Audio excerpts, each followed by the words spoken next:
Chapitre 8. Jésus apparaît à Jeanne.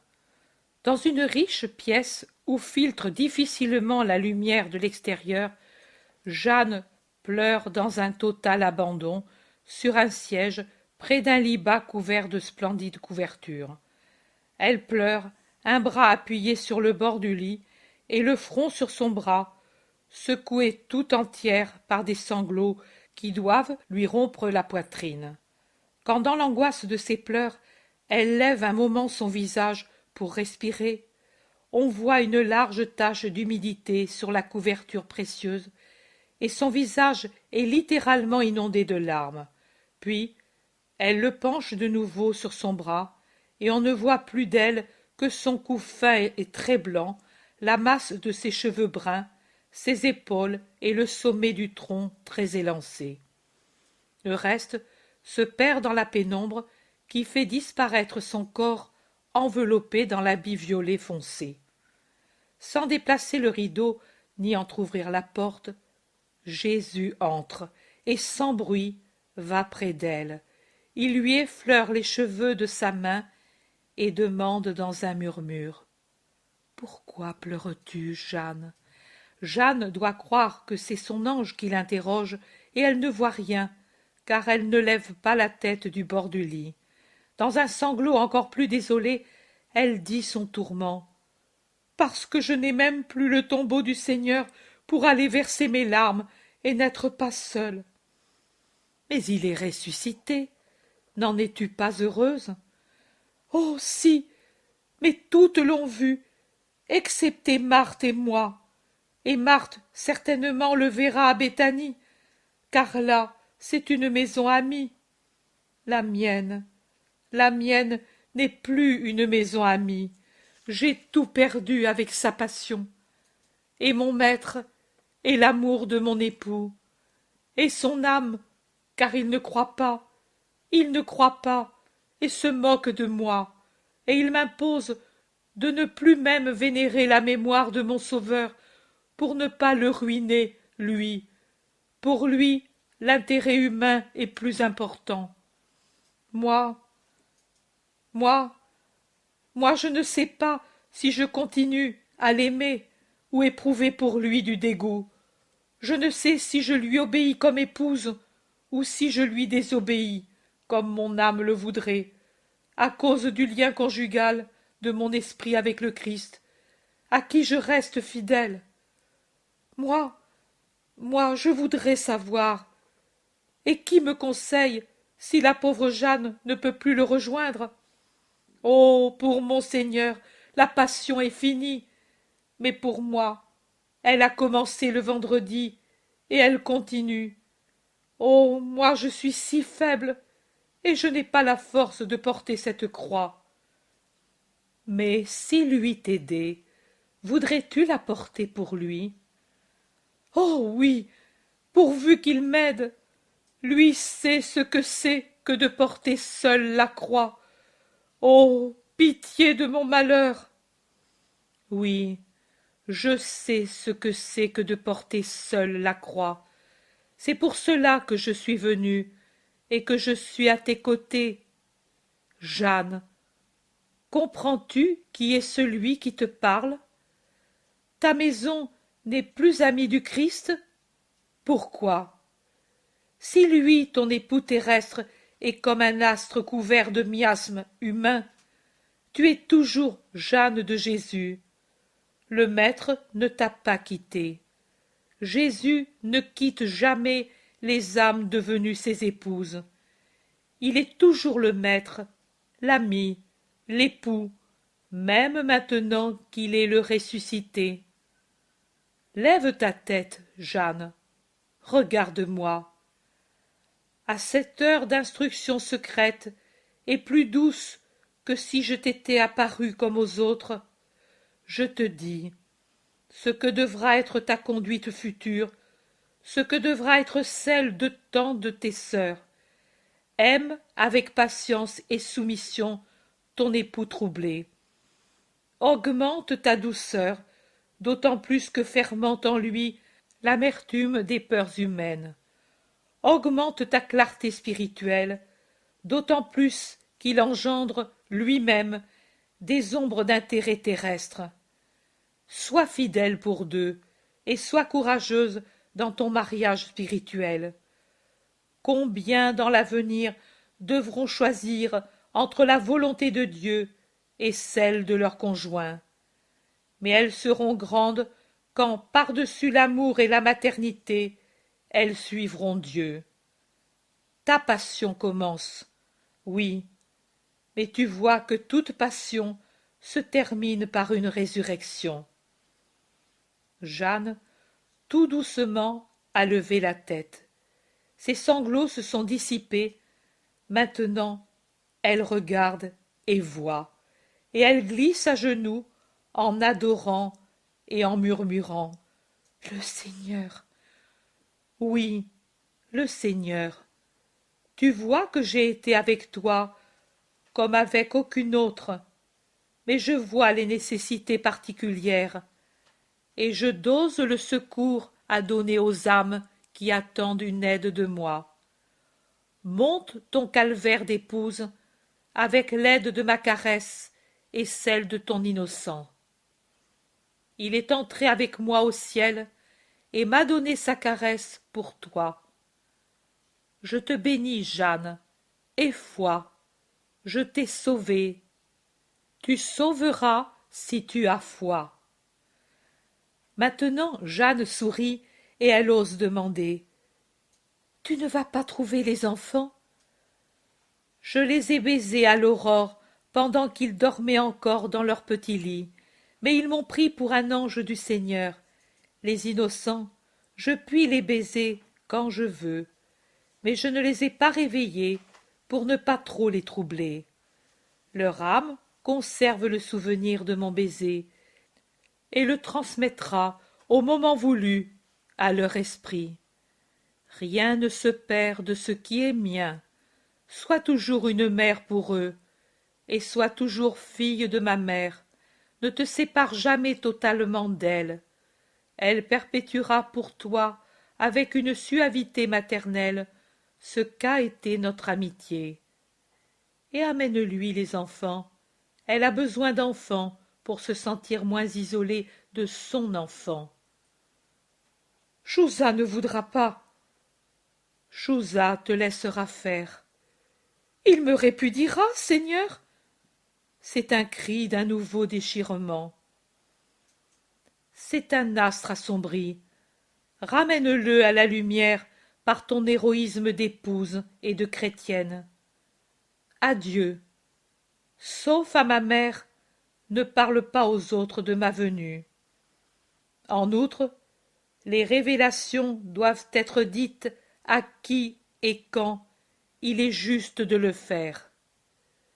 Jésus lui sourit en resplendissant, et dans cet éclat, il disparaît. Jeanne se lève, perdue dans un rêve, combattue entre la joie et la peine, entre la crainte d'avoir rêvé et la certitude d'avoir vu. Mais ce qu'elle ressent en elle-même la rassure. Elle va trouver les enfants qui jouent tranquillement sur la terrasse supérieure et les embrasse. « Tu ne pleures plus, maman ?» demande timidement Marie. Ce n'est plus la pauvre enfant miséreuse, mais une fillette délicate et gracieuse, habillée avec soin et bien peignée. Et Mathias, brun et agile, dit avec son exubérance de garçon « Dis-moi qui te fait pleurer, et je le punirai. » Jeanne les prend tous les deux sur son cœur et dit, en parlant sur la chevelure châtaine de Marie et les cheveux bruns de Mathias, « Je ne pleure plus. Jésus est ressuscité et nous bénit. »« Oh, alors il ne saigne plus, il n'a plus mal ?» demande Marie. « Sotte, dis plutôt, il n'est plus mort. Maintenant il est heureux, alors, car être mort, ce doit être laid, » dit Mathias. « Alors, il n'y a plus à pleurer, maman ?» demande de nouveau Marie. « Non, pour vous, innocents, non. Vous jubilez avec les anges. »« Les anges, dit Marie. Cette nuit, je ne sais pas à quelle veille c'était, j'ai senti une caresse, et je me suis éveillée en disant « Maman !» Mais ce n'était pas toi que j'appelais la maman morte, car cette caresse était plus légère et plus douce que la tienne. Et j'ai ouvert un moment les yeux, mais j'ai vu seulement une grande lumière, et j'ai dit « Mon ange m'a baisé pour me consoler de la grande douleur que j'ai pour la mort du Seigneur. » Moi aussi, mais j'avais grande envie de dormir, et j'ai dit « Est-ce toi ?» Je pensais à mon gardien, et je voulais lui dire « Va baiser Jésus et Jeanne pour qu'il n'ait plus peur. » Mais je n'y suis pas arrivée. J'ai recommencé à dormir et à rêver, et il me semblait être au ciel, avec toi et Marie. Puis est venu ce tremblement de terre, et je me suis éveillée, effrayée. Mais Esther m'a dit « N'aie pas peur, c'est déjà passé. » Et j'ai dormi encore. Jeanne les embrasse de nouveau, et puis les laisse à leur jeu tranquille, et elle va à la maison du Cénacle. Elle demande Marie. Entre chez elle. Elle ferme la porte et dit sa grande parole. Je l'ai vu, je le dis à toi. Je suis réconfortée et heureuse. Aime-moi, car il a dit que je dois te rester unie. La mère répond. Je t'ai déjà dit que je t'aime dans la journée du sabbat. Hier, car c'est hier. Et elle paraît si loin, cette journée de pleurs et de ténèbres, de cette journée de lumière et de sourires. Oui, tu as déjà dit maintenant, je m'en souviens, ce que lui maintenant m'a répété. Tu as dit « Nous les femmes devrons agir, car nous sommes restées. » Et les hommes se sont enfuis. C'est toujours la femme qui donne la vie. Ô mère, aide-moi à donner la vie à Chouza. Lui a laissé la foi. Jeanne recommence à pleurer. Marie la prend dans ses bras. Plus fort que la foi et l'amour, c'est la vertu la plus active. C'est par elle que tu créeras l'âme nouvelle de Chouza. Ne crains pas, mais moi je t'aiderai. Chapitre 9. Jésus apparaît à Joseph, Nicodème et Manahan. Manahan marche vivement avec les bergers par les pentes qui conduisent de Béthanie à Jérusalem. Une belle route va directement en direction de l'Oliveraie. C'est vers elle que tourne Manahan, après avoir quitté les bergers qui veulent entrer dans la ville par petits groupes pour aller au Cénacle. Un peu avant, je le remarque par leur conversation, ils doivent avoir rencontré Jean qui venait vers Béthanie apporter la nouvelle de la résurrection, et l'ordre d'être tous en Galilée dans quelques jours. Ils se quittent justement parce que les bergers veulent répéter personnellement à Pierre ce qu'ils ont déjà dit à Jean, à savoir que le Seigneur, en apparaissant à Lazare, a dit de se réunir au Cénacle. Manahan monte par un chemin secondaire vers une maison au milieu d'une oliveraie. Une belle maison, entourée par des cèdres du Liban qui dominent par leur masse imposante les nombreux oliviers de la montagne. Il entre, sûr de lui, et dit au serviteur qui est accouru « Où est ton maître ?» « De ce côté avec Joseph qui est venu depuis peu. »« Dis-lui que je suis ici. » Le serviteur va et revient avec Nicodème et Joseph d'Arimathie. Les voix des trois se mêlent en un seul même cri « Il est ressuscité !» Ils se regardent étonnés de le savoir tous. Puis Nicodème prend son ami et l'entraîne dans une pièce intérieure. Joseph les suit. Nicodème demande « Tu as osé revenir ?» Oui, lui a dit au Cénacle « Je désire vivement le voir maintenant, glorieux, pour m'enlever la douleur du souvenir que j'ai de lui, attaché et couvert d'immondices comme un malfaiteur frappé par l'indignation du monde. Joseph murmure. Oh, nous aussi, nous voudrions le voir, et pour nous enlever l'horreur du souvenir de son supplice, de ses blessures sans nombre. Mais lui ne s'est montré qu'aux femmes. Nicodème objecte. C'est juste. Elles lui ont été toujours fidèles ces années-ci. Nous avions peur. La mère l'a dit. Un bien pauvre amour que le vôtre s'il a attendu 7 heures pour se montrer. Mais pour défier Israël, qui lui est plus opposé que jamais, nous aurions bien besoin de le voir. Si tu savais, les gardes ont parlé. Maintenant, les chefs du Sanhédrin et les pharisiens, pas encore convertis par une telle colère du ciel, s'en vont chercher qui peut être informé de sa résurrection pour l'emprisonner. J'ai envoyé le petit Martial, un enfant s'échappe plus facilement, pour prévenir ceux de la maison de se tenir sur leurs gardes.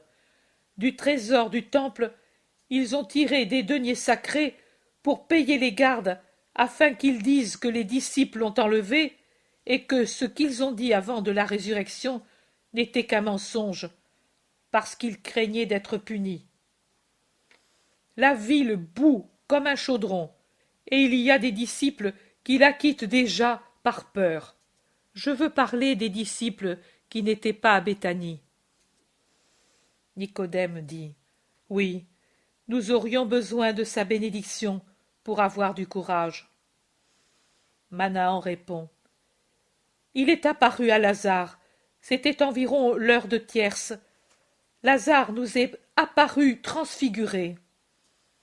Joseph dit. Oh, Lazare le mérite, nous. Oui, nous sommes encore incrustés de doutes et de pensées humaines comme d'une lèpre mal guérie, et il n'y a que lui qui peut dire « Je veux que vous en soyez purifiés ». Il ne parlera donc plus, maintenant qu'il est ressuscité, à nous qui sommes les moins parfaits, demande Nicodème. Et il ne fera plus de miracles pour châtier le monde, maintenant qu'il est sorti de la mort et des misères de la chair, demande de nouveau Joseph. Mais ce qu'il demande ne peut avoir qu'une réponse, la sienne, et la sienne ne vient pas. Les trois restent accablés. Puis Manahan dit « Eh bien, je vais au cénacle. S'il me tue, lui absoudra mon âme, et je le verrai au ciel, si je ne le vois pas ici sur la terre. » Manahan est une chose tellement inutile dans ses troupes que s'il tombe, il laissera le même vide que laisse une fleur cueillie dans un pré qui fourmille de corolles. Cela ne se verra même pas, et il se lève pour partir. Mais pendant qu'il se tourne vers la porte, celle-ci s'illumine du divin crucifié qui, les mains ouvertes, faisant le geste d'embrassement, l'arrête en disant « Paix à toi, paix à vous, mais restez où vous êtes, toi et Nicodème. Joseph peut encore aller s'il le juge bon. Mais vous m'avez ici, et je dis la parole que vous demandiez. Je veux que vous soyez purifiés de ce qu'il reste d'impur dans votre croyance. Demain, vous descendrez en ville, vous irez trouver les frères. Ce soir, je dois parler aux apôtres seuls. Adieu, et que Dieu soit toujours avec vous.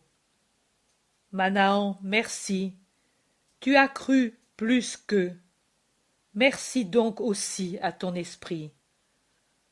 Pour vous, je vous remercie de votre pitié. Faites qu'elle se change en une chose plus élevée, avec une vie de foi intrépide. Jésus disparaît dans une incandescence éblouissante.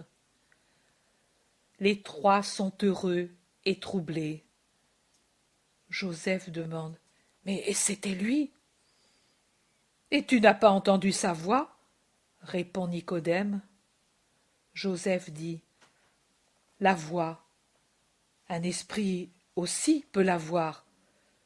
Toi, Manahan, qui étais près de lui, que t'en semble-t-il? Un vrai corps, très beau. Il respirait, je sentais son haleine, et il dégageait de la chaleur. Et puis, les plaies, je les ai vues. Elles paraissaient ouvertes à ce moment. Elles ne donnaient pas de sang, mais c'était une chair vivante. Oh, ne doutez plus, que lui ne vous châtie pas. Nous avons vu le Seigneur, je veux dire, Jésus redevenu glorieux comme sa nature le veut. Et il nous aime encore. En vérité, si maintenant Hérode m'offrait son royaume, je lui dirais, c'est pour moi poussière et ordure que ton trône et ta couronne. Ce que je possède, rien ne le dépasse. J'ai la connaissance bienheureuse du visage de Dieu. Chapitre 10. Jésus apparaît aux bergers. Eux aussi s'en vont rapidement sous les oliviers et sont tellement sûrs de sa résurrection qu'ils parlent avec la gaieté d'enfants heureux. Ils vont directement vers la ville.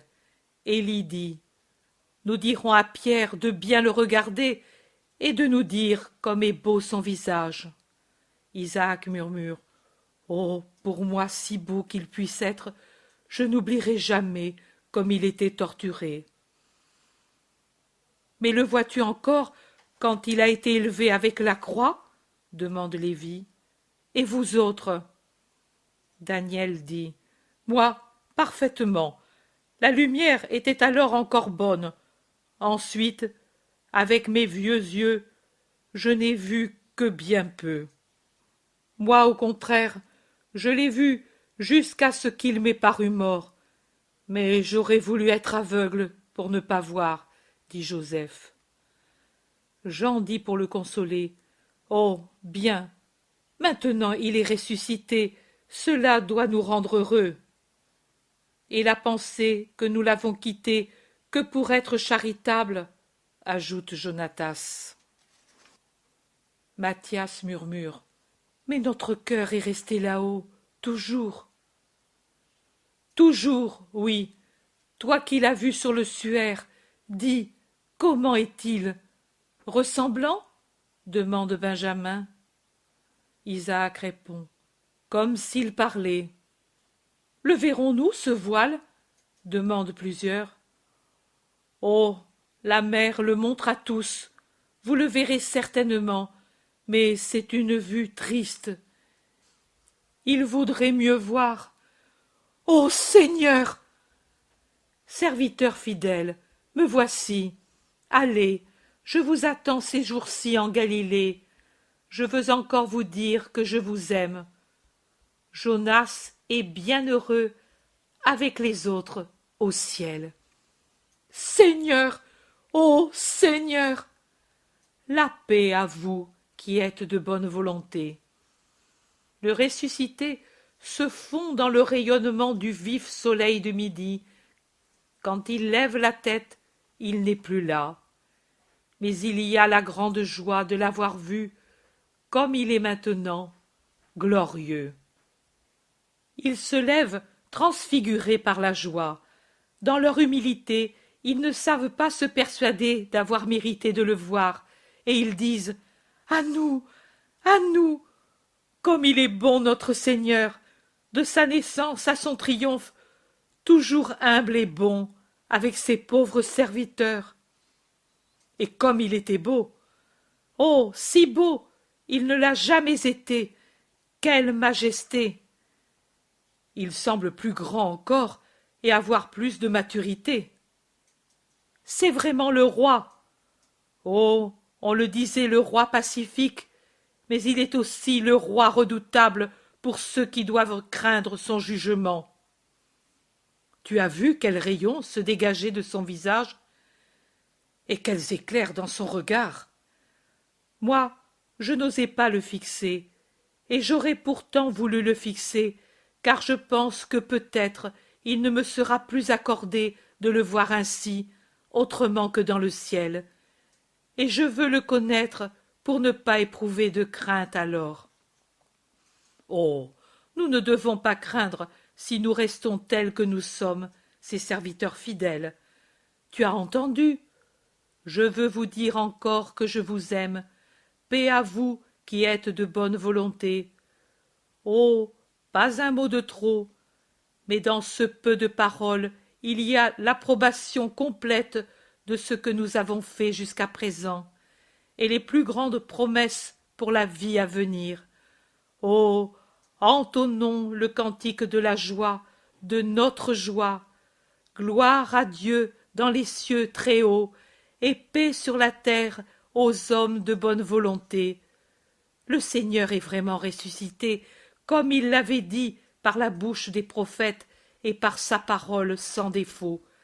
Il a perdu avec son sang tout ce que le baiser d'un homme avait déposé en lui de corrompu, et, purifié comme l'est l'autel, son corps a pris l'inexprimable beauté de Dieu. Avant de monter aux cieux, il s'est montré à ses serviteurs. Alléluia! Allons en chantant. Alléluia! L'éternelle jeunesse de Dieu. Allons annoncer aux gentils qu'il est ressuscité. Alléluia! Le juste, le saint est ressuscité. Alléluia! Alléluia! Du tombeau, il est sorti immortel, et l'homme juste avec lui est ressuscité. Dans le péché, comme dans une grotte, était enfermé le cœur de l'homme. Lui est mort pour dire « Levez-vous !»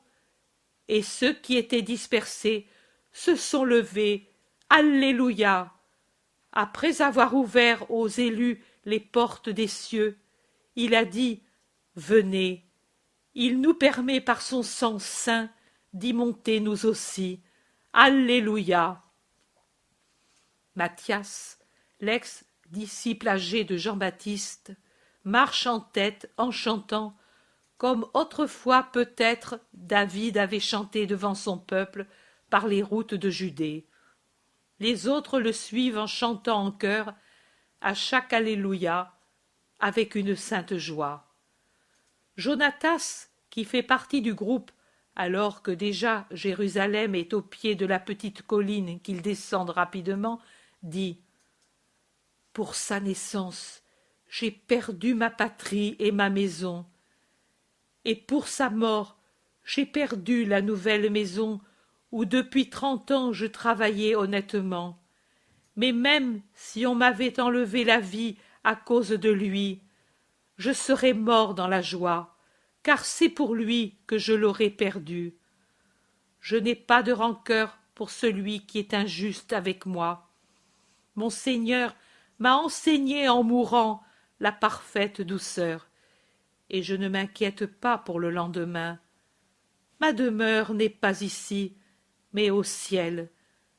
Je vivrai dans la pauvreté qui lui a été si chère, et je le servirai jusqu'au moment où il m'appellera. Et, oui, je lui offrirai aussi de renoncer à ma maîtresse. C'est l'épine la plus dure. Mais maintenant que j'ai vu la douleur du Christ et sa gloire, je ne dois pas tenir compte de ma douleur, mais seulement espérer la céleste gloire. Allons dire aux apôtres que Jonatas est le serviteur des serviteurs du Christ. Chapitre 11. Jésus apparaît aux disciples d'Emmaüs. Sur une route montueuse, 2 hommes, entre 2 âges, marchent rapidement en tournant le dos à Jérusalem, dont les hauteurs disparaissent de plus en plus derrière celles qui suivent avec de continuelles ondulations de sommets et de vallées. Ils parlent entre eux, et le plus âgé dit à l'autre, qui peut avoir 35 ans tout au plus, « Tu crois qu'il a mieux valu agir ainsi? J'ai une famille, et toi aussi. Le temple ne plaisante pas. Il veut vraiment en finir. A-t-il raison? A-t-il tort? Je ne le sais pas. Je sais qu'il a l'intention bien claire d'en finir pour toujours avec tout cela. Avec ce crime, Simon, donne-lui son vrai nom, parce que c'est au moins un crime. Cela dépend. En nous, l'amour fermente contre le Sanhédrin. Mais peut-être, qui sait? Rien. L'amour est clair. Il ne porte pas à l'erreur. Le Sanhédrin aussi, les prêtres aussi, et les chefs aiment. Ils aiment Yahvé, celui qu'Israël tout entier a aimé depuis que le pacte a été conclu entre Dieu et les patriarches. Alors, pour eux aussi, l'amour est lumière et ne porte pas l'erreur. Cléophas dit: ce n'est pas de l'amour pour le Seigneur que le leur. Oui, Israël, depuis des siècles, est dans cette foi. Mais dis-moi, peux-tu dire que c'est encore une foi, celle que nous donnent les chefs du temple, les pharisiens, les scribes, les prêtres? Tu le vois. Avec l'or consacré au Seigneur, on le savait déjà, ou du moins on soupçonnait que cela arrivait, avec l'or consacré au Seigneur, ils ont payé le traître, et maintenant ils paient les gardes. Le premier pour qu'ils trahissent le Christ, les seconds pour qu'ils mentent. Oh, je ne sais pas comment la puissance éternelle s'est bornée à déplacer les murs et à déchirer le voile. Je te dis que j'aurais voulu que les nouveaux Philistins soient ensevelis sous les décombres, tous. Cléophas, tu serais toute vengeance, dit Simon. Je serai vengeance, car admettons que lui n'était qu'un prophète, est-il permis de tuer un innocent? Car il était innocent. L'as-tu jamais vu commettre un des crimes dont on l'a accusé pour le tuer? Non, aucun. Pourtant, il a fait une erreur. Laquelle, Simon? Celle de ne pas manifester sa puissance du haut de la croix, pour confirmer notre foi et pour punir les incrédules sacrilèges. Il devait relever le défi et descendre de la croix. Il a fait davantage. Il est ressuscité. Est-ce que c'est vrai? Ressuscité comment? Avec son seul esprit ou avec l'esprit et la chair? Cléophas s'exclame. Mais l'esprit est éternel.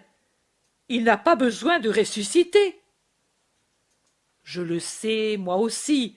Je voulais dire, s'il est ressuscité avec son unique nature de Dieu, supérieure à toutes les embûches de l'homme, car maintenant son esprit a connu les embûches par la terreur de l'homme.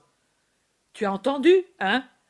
Marc a dit qu'au Gethsémani, où il allait prier contre un rocher, il y a du sang partout. Et Jean, qui a parlé avec Marc, lui a dit: ne fais pas piétiner cet endroit, car il y a du sang sué par l'homme-dieu. S'il a sué du sang avant d'être torturé, il doit en avoir eu la terreur. Notre pauvre maître. Ils se taisent affligés. Jésus les rejoint et leur demande: de qui parliez-vous? Dans le silence, j'entendais vos paroles par intervalles. Qui a été tué? C'est un Jésus voilé sous l'apparence modeste d'un pauvre voyageur pressé. Les deux ne le reconnaissent pas. Tu es d'ailleurs homme. Tu ne t'es pas arrêté à Jérusalem? Ton vêtement poussiéreux et tes sandales en cet état nous paraissent appartenir à un pèlerin infatigable. Je le suis. Je viens de très loin. Tu dois être fatigué alors. Et tu vas loin? Très loin. Plus loin encore que de l'endroit d'où je viens. Tu fais du commerce? Des marchés?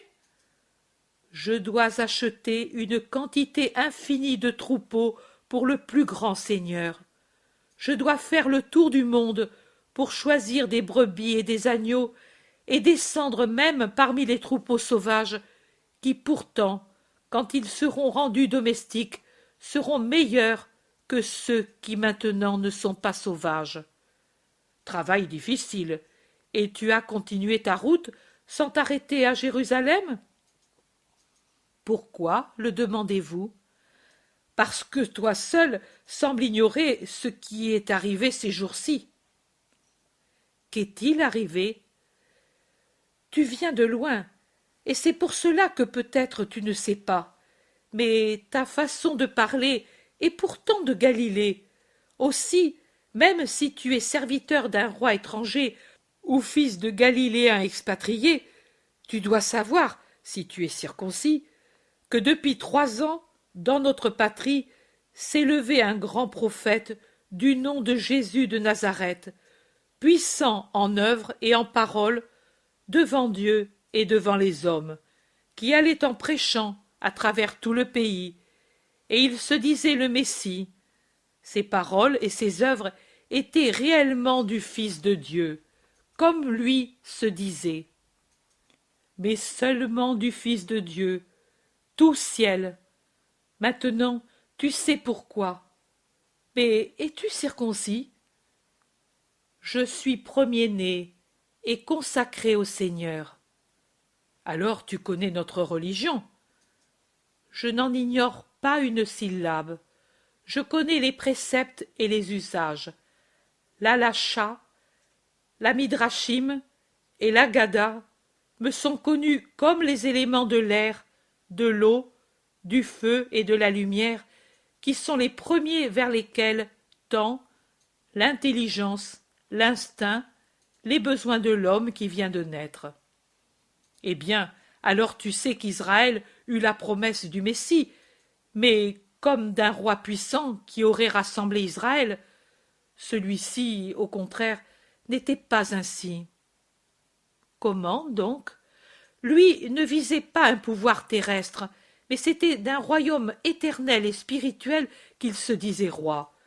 Lui n'a pas rassemblé, mais au contraire a divisé Israël, car maintenant il est divisé entre ceux qui croient en lui et ceux qui le disent malfaiteur.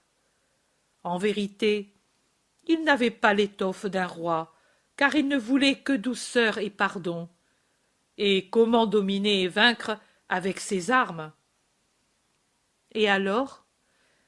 Et alors, les chefs des prêtres et les anciens d'Israël l'ont pris et l'ont jugé passible de la mort, en l'accusant, pour dire vrai, de fautes qui n'étaient pas vraies. Sa faute était d'être trop bon et trop sévère.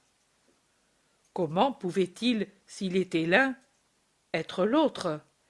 Il le pouvait, car il était trop sévère en disant la vérité aux chefs d'Israël, et trop bon pour ne pas faire contre eux des miracles de mort en foudroyant ses injustes ennemis.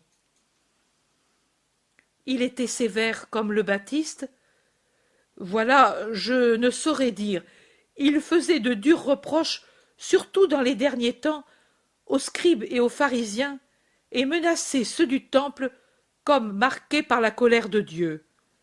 Mais ensuite, si quelqu'un était pécheur et se repentait, et si lui voyait dans son cœur un vrai repentir, car le Nazaréen lisait dans les cœurs mieux qu'un scribe dans le texte, alors il était plus doux qu'une mère. Jésus leur demande encore: Et Rome a permis qu'on tue un innocent? Pilate l'a condamné, mais il ne le voulait pas et le disait juste. Mais ils le menacèrent de l'accuser auprès de César, et il eut peur. En somme, il a été condamné à la croix et y est mort, et cela, en même temps que la crainte des Sanhédristes, nous a beaucoup humiliés. Car je suis Cléophas, fils de Cléophas, et lui est Simon, tous les deux d'Emmaüs et parents, car j'ai épousé sa première fille, et nous étions disciples du prophète. Et maintenant, vous ne l'êtes plus? Nous espérions que ce serait lui qui libérerait Israël, et aussi que, par un prodige, il confirmerait ses paroles. Au contraire, quelles paroles avait-il dites? Nous te l'avons dit.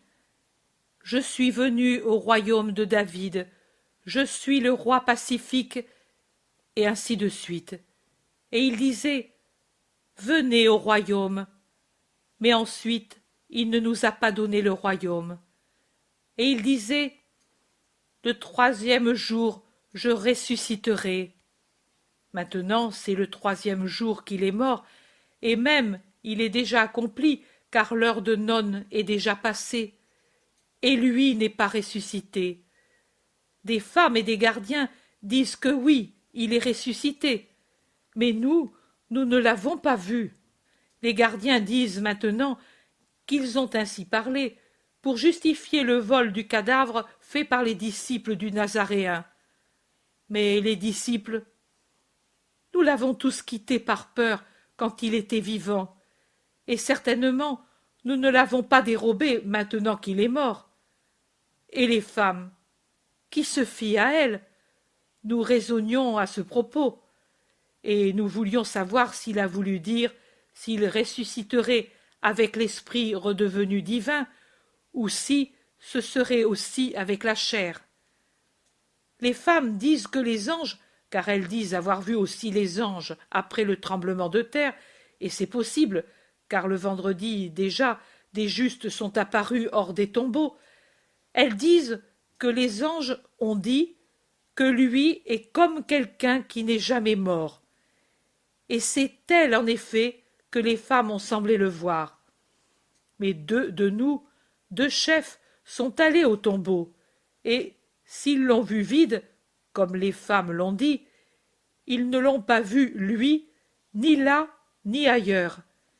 Et c'est une grande désolation, car nous ne savons plus que penser.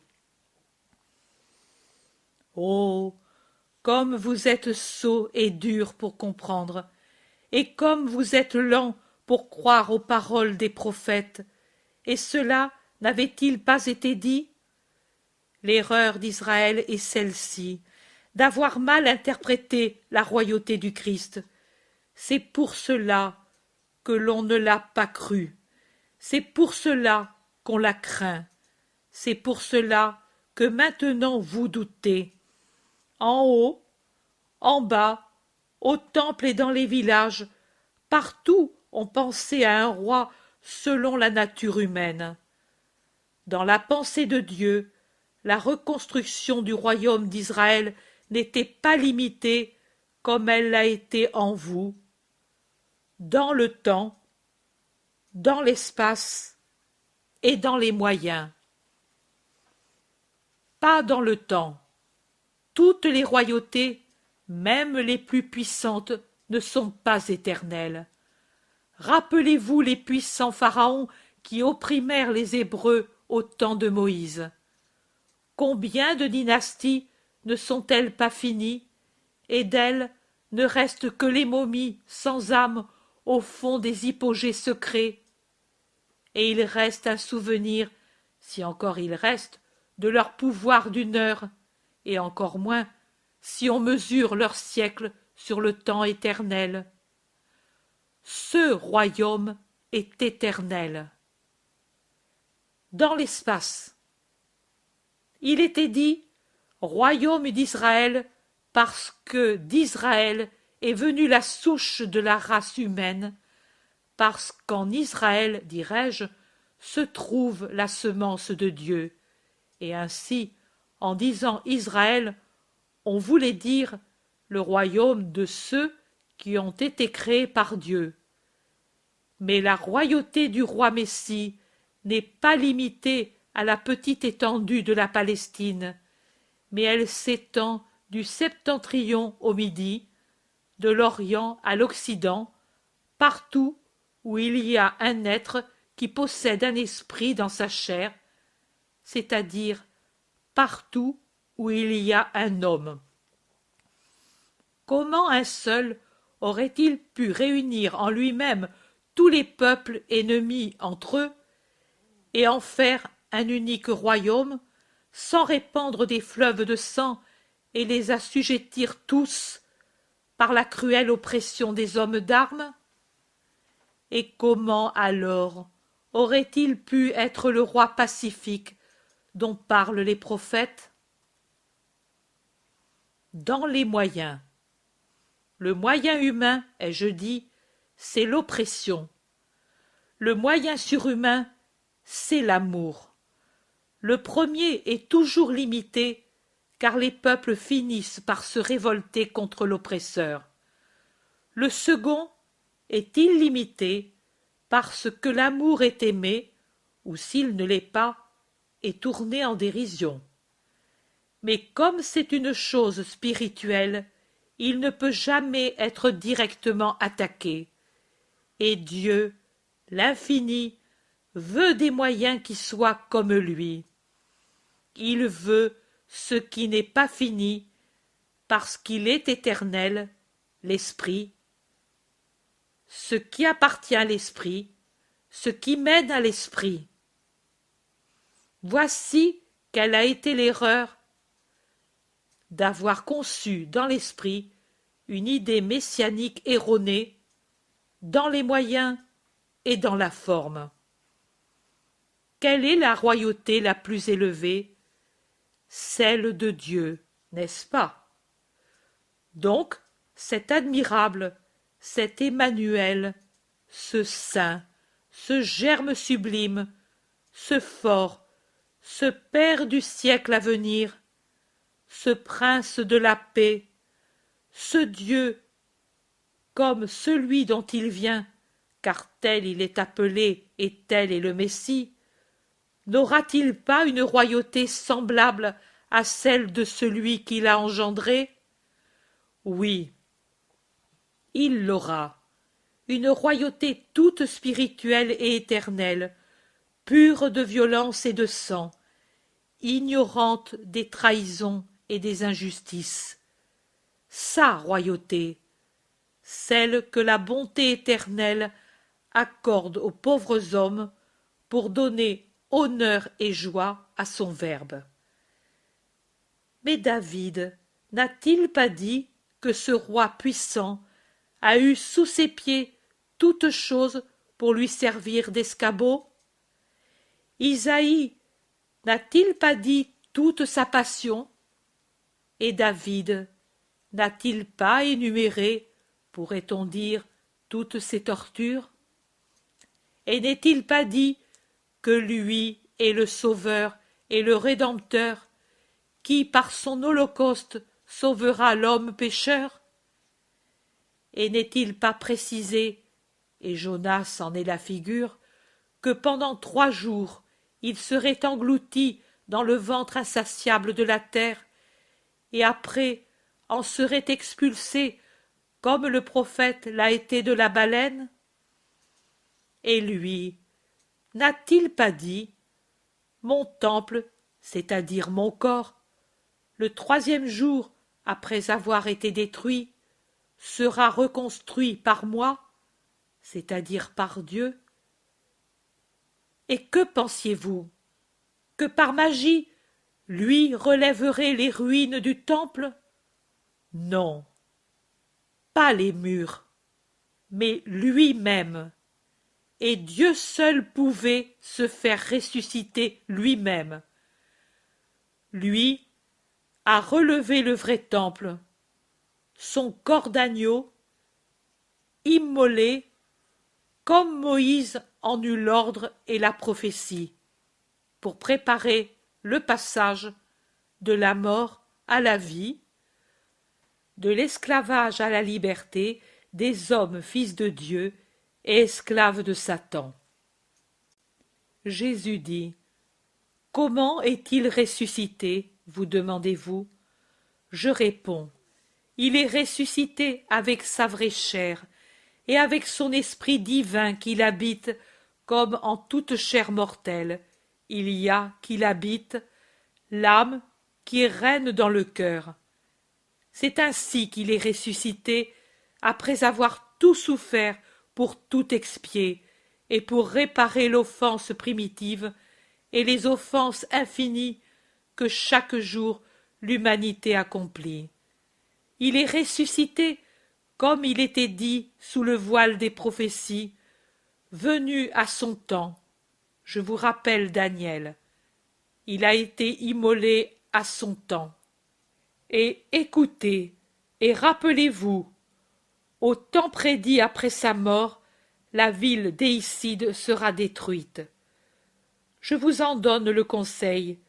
Lisez avec l'âme, et non avec l'esprit orgueilleux. Les prophètes, du début du livre aux paroles du Verbe immolé, rappelez-vous, le précurseur qui l'indiquait comme agneau, rappelez-vous quel était le destin de l'agneau symbolique de Moïse. C'est par ce sang que furent sauvés les premiers-nés d'Israël. C'est par ce sang que seront sauvés les premiers-nés de Dieu, c'est-à-dire ceux qui, par leur bonne volonté, se seront consacrés au Seigneur. Rappelez-vous et comprenez le psaume messianique de David et le prophète messianique Isaïe.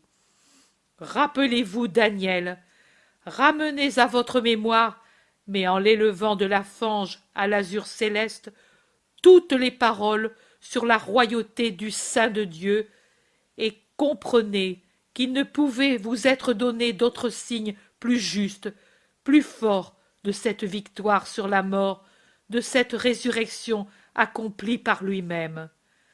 Rappelez-vous qu'il aurait été contraire à sa miséricorde et à sa mission de punir du haut de la croix ceux qu'il y avait mis. Il était encore le Sauveur, même s'il était le crucifié, méprisé et cloué à un gibet. Crucifiés étaient les membres, mais libre était son esprit et sa volonté. Et avec ceci, il a voulu encore attendre pour donner aux pécheurs le temps de croire et d'appeler son sang sur eux, non par des cris blasphématoires, mais par des gémissements de contrition. Maintenant, il est ressuscité, il a tout accompli. Il était glorieux avant son incarnation. Il est 3 fois glorieux maintenant que, après s'être anéanti pendant tant d'années dans une chair, il s'est immolé lui-même, en portant l'obéissance à la perfection, de savoir mourir sur la croix pour accomplir la volonté de Dieu.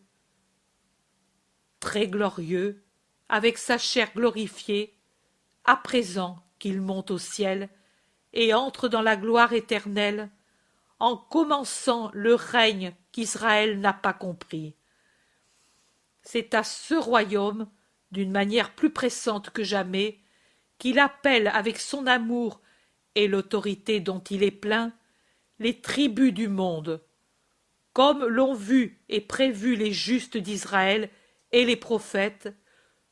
Tous les peuples viendront au Sauveur, et il n'y aura plus de Juifs ou de Romains, de Scythes ou d'Africains, d'Ibères ou de Celtes, d'Égyptiens ou de Phrygiens. L'au-delà de l'Euphrate s'unira aux sources du fleuve éternel. Les Hyperboréens, à côté des Numides, viendront à son royaume, et tomberont les races et les idiomes. Les coutumes et les couleurs de peau et de cheveux n'auront plus lieu d'exister, mais il y aura un peuple illimité, resplendissant et pur, une langue unique, un seul amour. Ce sera le royaume de Dieu, le royaume des cieux. Un monarque éternel, l'immolé ressuscité. Des sujets éternels, ceux qui croient en sa foi. Croyez pour lui appartenir. Voici Emmaüs, amis, je vais plus loin. Il n'est pas accordé de repos aux voyageurs qui a tant de chemin à faire. Seigneur, tu es plus instruit qu'un rabbi. Si lui n'était pas mort, nous dirions que c'est lui qui nous a parlé. Nous voudrions encore entendre de toi d'autres vérités, et plus développée, car maintenant nous, brebis sans berger, troublés par la tempête de la haine d'Israël, nous ne savons plus comprendre les paroles du livre. Veux-tu que nous venions avec toi? Vois, tu nous instruirais encore pour compléter l'œuvre du Maître qui nous a été enlevée. Vous l'avez eu si longtemps, et vous n'avez pas su acquérir une instruction complète. N'est-ce pas une synagogue? Oui, je suis Cléophas, fils de Cléophas, le chef de la synagogue, mort dans la joie qu'il a eue d'avoir connu le Messie. Et tu n'es pas encore arrivé à croire sans nuage? Mais ce n'est pas votre faute. Après le sang, il manque encore le feu. Et ensuite, vous croirez, car vous comprendrez. Adieu. Ô Seigneur, déjà le soir approche et le soleil est à son déclin. Tu es là et assoiffé. Entre, reste avec nous. Tu nous parleras de Dieu pendant que nous partagerons le pain et le sel. Jésus entre, et on le sert, avec l'habituelle hospitalité hébraïque, en lui donnant la boisson et de l'eau pour ses pieds lassés. Puis ils se mettent à table, et les deux le prient d'offrir pour eux la nourriture. Jésus se lève, tenant dans ses mains le pain, et, les yeux levés vers le ciel rouge du soir, il rend grâce pour la nourriture et s'assoit.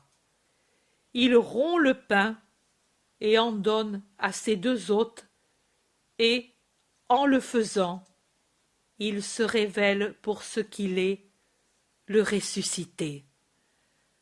Ce n'est pas le ressuscité resplendissant apparu aux autres qui lui sont plus chers, mais c'est un Jésus plein de majesté, aux plaies bien nettes dans ses longues mains, rose rouge sur l'ivoire de la peau. Un Jésus bien vivant dans sa chair recomposée, mais bien Dieu aussi dans la majesté de ses regards et de tout son aspect. Les deux le reconnaissent et tombent à genoux. Mais quand ils osent relever leur visage, il ne reste de lui que le pain rompu. Ils le prennent et le baisent. Chacun prend son morceau et, l'enveloppant dans un linge, le met comme une relique sur sa poitrine. Il pleure en disant « C'était lui, et nous ne le reconnaissions pas. Et pourtant, ne sentais-tu pas que ton cœur brûlait dans ta poitrine pendant qu'il nous parlait et nous expliquait les Écritures? Oui, et maintenant il me paraît le voir de nouveau, et dans une lumière qui vient du ciel, la lumière de Dieu. Et je vois que lui est le Sauveur. Allons, moi je ne sens plus la lassitude et la faim. Allons le dire à ceux de Jésus à Jérusalem. Allons. Oh, si mon vieux père avait pu jouir de cette heure. Mais ne dis pas cela. Lui en a joui plus que nous. Sans le voile dont il s'est servi par pitié pour notre faiblesse charnelle. Le juste Cléophas a vu avec son esprit le Fils de Dieu rentrer au ciel. Allons, allons, nous arriverons en pleine nuit, mais si lui le veut, il nous donnera manière de passer. S'il a ouvert les portes de la mort, il pourra bien ouvrir les portes des murs. Allons. Et dans le couchant entièrement pourpre, ils s'en vont avec empressement vers Jérusalem. Chapitre 12. Jésus apparaît aux autres amis. La maison du cénacle est pleine de gens. Le vestibule, la cour, les pièces, sauf le cénacle et la pièce où se trouve la Vierge Marie, présentent un air de fête et d'animation, d'un lieu où plusieurs se retrouvent pour une fête après un certain temps. Il y a les apôtres, sauf Thomas. Il y a les bergers, il y a les femmes fidèles, et avec Jeanne, se trouvent Nick, Élise, Syrah, Marcel, Anne. Tous parlent à voix basse, mais avec une animation visible et joyeuse. La maison est bien fermée, comme si on avait peur, mais la peur du dehors ne peut porter atteinte à la joie de l'intérieur. Marthe va et vient avec Marcel et Suzanne pour préparer le repas des serviteurs du Seigneur, comme elle appelle les apôtres. Les autres, hommes et femmes, s'interrogent, se confient leurs impressions, joie, peur, comme autant d'enfants qui attendent quelque chose qui les électrise et les effraie aussi un peu. Les apôtres voudraient paraître avoir le plus d'assurance, mais ils sont les premiers à se troubler si un bruit semble un coup à la porte ou imite l'ouverture d'une fenêtre. Même la venue rapide de Suzanne, qui arrive avec 2 lampes à plusieurs flammes au secours de Marthe qui cherche du linge, fait sursauter Matthieu, qui crie « Le Seigneur !» chose qui fait tomber à genoux Pierre, qui se sent visiblement plus agité que les autres. Un coup résolu à la porte coupe court toutes les conversations et laisse tout le monde en suspens. Je crois que les cœurs battent tous à grande allure.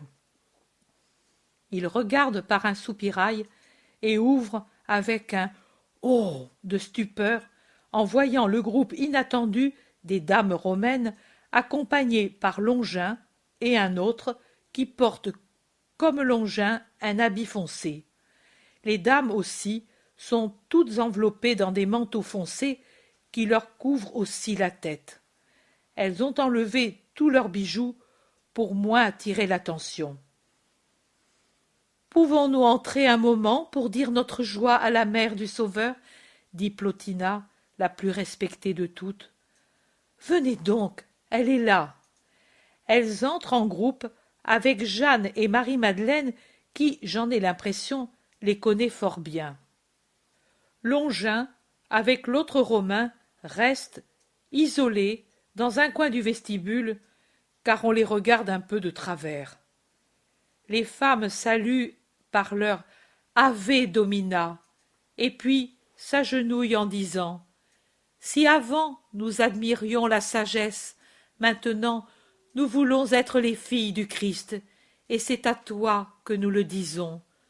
Toi seul peux vaincre la défiance hébraïque envers nous. C'est à toi que nous viendrons pour être instruites jusqu'à ce que, et elle montre les apôtres arrêtés en groupe à l'entrée, nous permettrons de nous dire de Jésus. C'est Plotina qui a parlé au nom de toutes.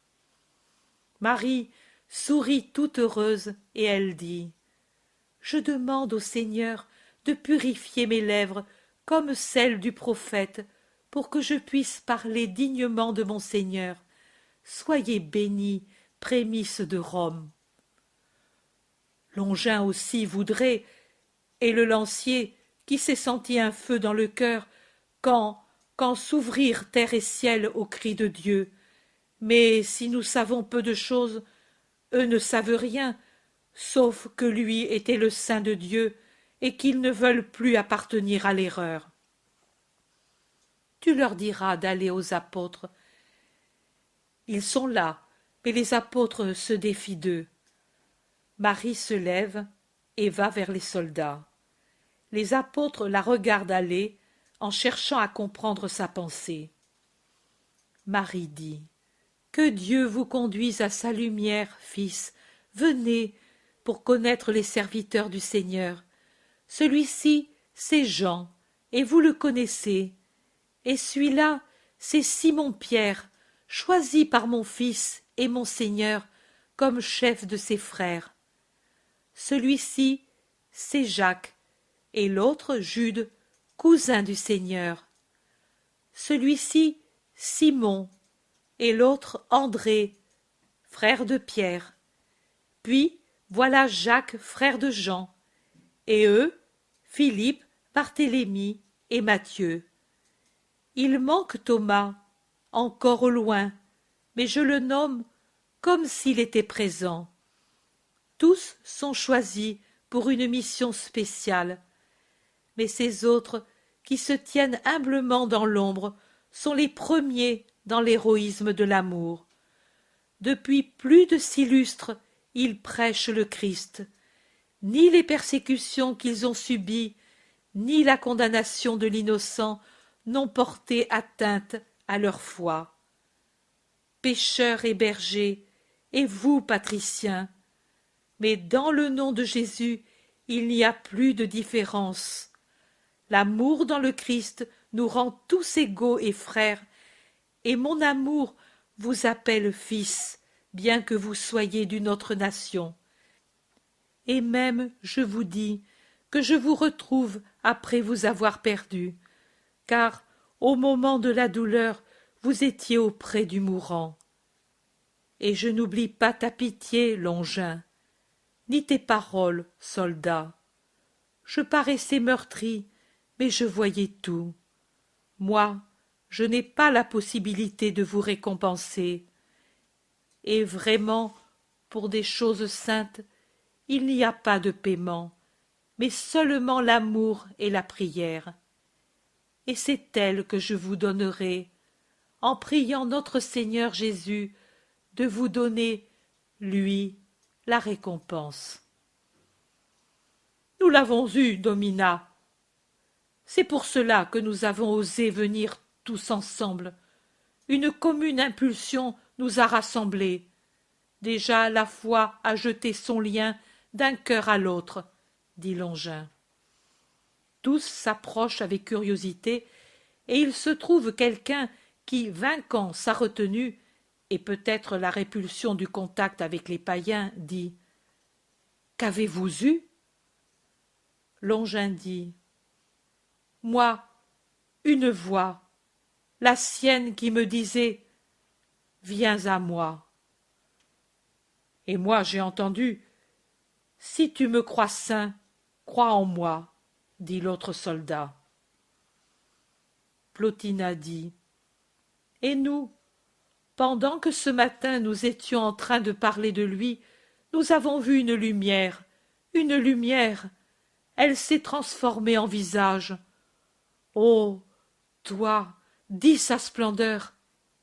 C'était le sien, et il nous a souri si doucement que nous n'avions plus qu'un désir, venir vous dire de ne pas nous repousser. Il y a un bourdonnement de voix et des commentaires. Tous parlent pour répéter comment ils l'ont vu. Les 10 apôtres se taisent, mortifiés. Pour se remonter et ne pas paraître les seuls restés sans son salut, ils demandent aux femmes hébraïques si elles ont été sans cadeau pascal. Élise dit « Il m'a enlevé l'épée douloureuse de la mort de mon fils. » Et Anne « J'ai entendu sa promesse sur le salut éternel des miens. » Et Syrah « Moi, une caresse. » Et Marcel « Moi, un éclair. » Et sa voix qui disait « Persévère. » Et toi, Nick demande-t-il, parce que celle-ci se tait. Elle l'a déjà eu, répondent d'autres. Nick dit non, j'ai vu son visage, et il m'a dit pour que celui-ci s'imprime sur ton cœur. Comme il était beau. Marthe va et vient, silencieuse et rapide, et elle se tait. Marie-Madeleine dit « Et toi, sœur, rien à toi? Tu te tais et tu souris? Tu souris trop doucement pour ne pas avoir ta joie. » C'est vrai, tu tiens tes paupières baissées et ta langue est muette, mais c'est comme si tu chantais une chanson d'amour tant ton œil brille derrière le voile des cils. Oh, parle donc. Mère, elle te l'a dit? La mère sourit et se tait. Marthe, qui est occupée à mettre la vaisselle sur la table, veut tenir descendu le voile sur son heureux secret. Mais sa sœur ne la laisse pas tranquille. Alors, Marthe, bien heureuse, dit en rougissant. Il m'a donné rendez-vous pour l'heure de la mort et de l'accomplissement des noces. Et sur son visage s'allume une rougeur plus vive et un sourire d'âme.